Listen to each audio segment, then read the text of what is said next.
तो गाइस सोचो, और तुम जाओ किसी ब्रिज पे और तुम्हें पता चला वो हॉन्टेड है, तो तुम्हें कैसा लगेगा? ऐसा मेरे एक दोस्त के साथ। तो चलो कहानी को शुरू से शुरू करते। तो मैं अपने दोस्त का नाम रखता हूँ, उसके रियल नाम नहीं लिख सकते, तो हम उसका नाम रखेंगे मंकू। तो जो मंकू था वो एक दिन अपने ब्रिज, वो मतलब कि ब्रिज के ऊपर से जा रहा था कहीं पे, मतलब कि वो कहीं जा रहा था, और मगर उसे वो ब्रिज से ट्रैवल करना पसंद नहीं था। और इस घटना के बाद तो उसे ब्रिज के ऊपर से जाने से ही डर लगने लग गया था। तो बात ये हुई, वो आराम से अपने घर जा रहा था धीरे धीरे ब्रिज की मदद से। तो वैसे तो वो रोज जाता था, मगर पहली बार उसे अजीब फील हो रहा था कि थोड़ा अजीब सा। वो पीछे मुड़ के देख नहीं रहा था, जल्दी जल्दी भाग जा रहा था क्योंकि उसे डर लग रहा था वहां पे बहुत।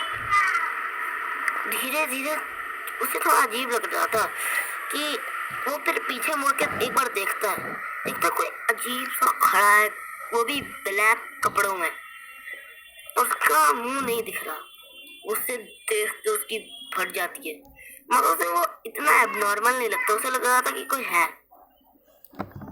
मगर वो थोड़ी देर पहले तो नहीं था। ऐसा कैसे आ गया, ये उसके दिमाग में चल ही रहा था। तो देखता है वो वहीं पे खड़ा है, बस हिल नहीं रहा। तो वो जल्दी जल्दी भागने लगता है, बहुत तेजी से भागता है।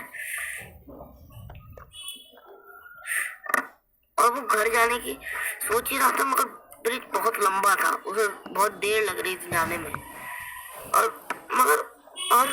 मगर वो जो ब्लैक कपड़ों वाला था उसका पीछा नहीं कर रहा था। तो इसी वजह से वो थोड़ा सा मतलब की रिलीफ में था कि अच्छा है, ये कुछ कर नहीं रहा। तभी देखते वो उसका नाम चिल्लाता है। जैसे वो नाम चिल्लाया, बहुत तेज भागा, इतनी तेज कि ब्रिज को पार कर इतनी स्पीड में भाग रहा था कि वो ब्रिज को पार कर चुका था। अब डर के मारे वो रोड की मदद से जल्दी जल्दी अपने घर की तरफ भागा। भागते अपने घर तक आखिरकार पहुंच ही गया, मगर अभी उससे ये चीज डरा रही थी। उसके बाद फिर हमारा मंकू खड़ा था आराम से अपने घर के पास। वो देख रहा था, ऐसे घूम रहा था, मगर कल रात की घटना से वो बहुत डर गया था। इस चक्कर में तभी उसका एक दोस्त आता है, हम उसका भी नाम नहीं ले सकते, तो हम उसे कहेंगे विपुल। तो विपुल उससे ये पूछता है, अरे भाई कल रात से किधर कहाँ पर हो? तभी वहाँ मैं भी आ जाता हूँ और मैं पूछता हूँ क्या हुआ भाई, क्या कर रहे हो यहाँ पे दोनों बैठ के? तो उसमें से तो विपुल कहता है कि हम कुछ बात कर रहे हैं। तब मैं उनसे पूछता हूँ क्या बात कर रहे हो? तो वो सारे कहते हैं कि भाई कुछ नहीं, वो बात ये है कि जो ये मंकू है, उसने ना जो ब्रिज है ना जिस पे कोई जाता नहीं है, वहाँ पे कुछ अजीब सी आवाज़ सुनी, और पीछे जब मुड़ा ना तो कोई ब्लैक कपड़ों में खड़ा था। तब क्या?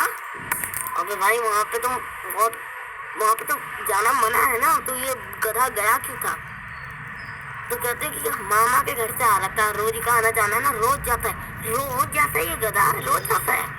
हाँ भाई रोज जाता है, क्योंकि सच में बहुत बड़ा गधा है। तुझे बैक स्टोरी तो भाई तुझे पता भी है वो कितना खतरनाक जगह है।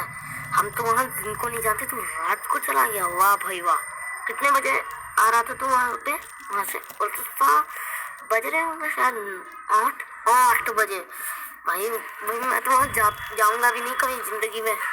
अबे भाई पहले बता, ऐसा तुम कह क्यों रहे हो? तभी वो कहता है मुझसे कि तुम ऐसा क्यों कह रहे, जैसे कि वहाँ बहुत खतरनाक चीज होती है। मैं कहता हूँ तूने वहाँ पे तो ब्लैक कपड़ों में जो चीज देखी थी ना, मुझे पता है वो क्या है। तो मुझसे क्या है वो? मैं कहता हूँ घोस्ट। जैसे ही मैं कहता हूँ वो कहता है कुछ भी मत बोल। वैसे भी मैंने तो हमें बस थोड़ा बहुत डर गया तो तुम्हें क्या लगता है तुम मुझे और डरा लोगे? तो कहता है तो मैं कहता हूँ भाई सच में गोश्त है वहाँ पे। तो तो फिर विपुल कहता है कि नहीं यहाँ पे कोई होश वोश नहीं है। तो मैं तो बस ऐसे ही डराने के लिए बता रहा था, मैं तो बोल रहा था। फिर मैं वापस से अपनी बात पलट लेता हूँ, कहता हूँ नहीं भाई कोई होश वोश नहीं था, हमें तो पता भी नहीं है वहाँ पे क्या है, इस विपुल को पता है। विपुल कहता है भाई बात यह है कि वहाँ पे एक बंदा गया था, ठीक है, ब्रिज के ऊपर से वो देख ही रहा था पानी को, बहुत मतलब दिन को पानी देख रहा, मतलब कि ऊपर से कुछ देख रहा था पानी की तरफ। तो ये पता नहीं वो ब्रिज के अंदर ऊपर से गिर गया अंदर नीचे की तरफ। उसी के बाद ये सब कांड होना शुरू हो गया कि कुछ भी मत फेंक। तभी मैं कहता हूँ कुछ भी मत फेंक। मैं तो ऐसे ही मजे मजे में कह रहा था कि होस्ट है वहाँ पे, तूने तो सीरियस में इसका इसने जो देखा है उसी बात पे तूने कहानी बना दी कुछ भी। और फिर विपुल कहता है कि तुझे पता है अगर कोई भी ब्लैक कपड़े वाले होस्ट को देख ले तो वो उसके पीछे पड़ जाता है। अब वो अभी भी यही होगा। देख मंकू तो अब गया, और जब मंकू कहता है अबे भाई ऐसा मत बोल गया। और फिर मैं कहता हूँ ऐसा कुछ नहीं होता, गोश्त वोश्त हम लोग तो मजाक कर रहे थे। मैं तो मजाक करना बंद भी कर दिया, ये तो मजाक कर अभी भी मजाक कर रहा है, कोई गोश्त वोश्त नहीं होगा। तो ऐसे ही कुछ देख लिया होगा किसी इंसान को। इंसान अगर होता तो गायब थोड़ी ना हो जाता। और फिर ये बात हम तीनों के दिमाग में चल रही थी कि अगर वो इंसान होता तो गायब हो जाता, गायब नहीं होता। तो हम तीनों सोच ही जा रहे हैं कि क्या होगा क्या होगा। उसके बाद हम सोचते हैं कि अरे यार क्या करें, ये घटिया सी बात को डिस्कस करने से अच्छा हम लोग थोड़ी देर खेल ही लेते हैं। हम लोग बस बातें कर रहे थे, थोड़ा बहुत खेल रहे थे, तभी अरे देखो मुझे पता नहीं कहाँ से एक आवाज आती है, स्वामी जैसी आवाज आती है मुझे भी डर लगने लगता है कि अबे यार ये क्या आवाज आ रही है। फिर वो मंकू कहता है मैंने कहा था यार, मैं झूठ नहीं बोल रहा, देख लिया सुन लिया तुमने खुद कानों से। और अभी भी वो हमारे घर के आसपास ही है। मैं कहता हूँ भाई मुझे भी डर लग रहा है, क्या करें। कि अबे तभी विपुल कहता है अबे तुम लोग उधर देख रहे तो मैं तो ऐसे ही मैंने खुद से आवाज निकाली है, तुम लोग डरो मत। तब हमने जैसे ये पता चला कि उस विपुल ने हम आवाज निकाली है, मैंने उसे एक कंटाप मारा। तो वो कहता है कि अबे भाई मैं तो मजाक कर रहा था, मगर अब इस मिस्ट्री को कैसे सॉल्व करें। तो कहते हैं कि हम किसी से बाद में पूछेंगे, बैक स्टोरी ये पूछेंगे कि ये क्या हरकत है, मतलब कि कैसे कांड हुआ ये, मतलब कि ये जो वो ब्रिज के सामने भूत कैसे दिखा इस पागल को, मतलब कि जो भी चीज थी वो कैसे दिखी। तो हम लोग किससे पूछेंगे? वो कहता है कि हम राज भैया से पूछते हैं, वो बता देंगे। मैं कहता हूँ ठीक है।